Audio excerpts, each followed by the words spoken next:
hydrogen reacts with oxygen to form water. And we saw the reason why this chemical equation is unbalanced. The number of oxygen atoms on the left is not equal to the number of oxygen atoms on the right.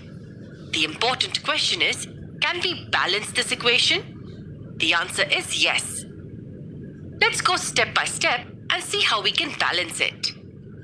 As the first step, it's always a good idea to draw boxes around each element or compound, like this.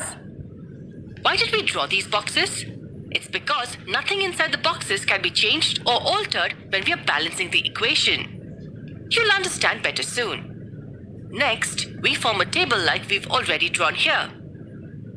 This row in the table tells us that the number of atoms of oxygen on the reactant side is not equal to that on the product side. It's 2 on the left and 1 on the right. So let's try balancing the oxygen atoms first.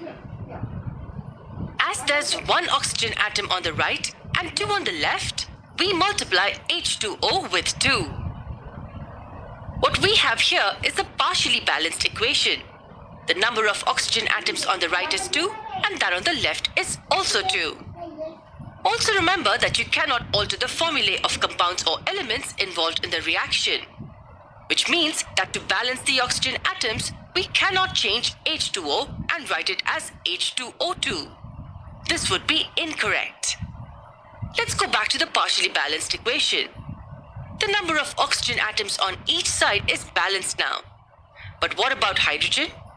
When we multiplied this compound with 2, what happened? The number of oxygen atoms were equal on each side, but what about hydrogen atoms? The number of hydrogen atoms on the right became 4. And what's the number of hydrogen atoms on the left? It's 2. So how do you think we can balance the hydrogen atoms now? We can multiply the hydrogen on the left-hand side with 2 to get this. Is the equation balanced now?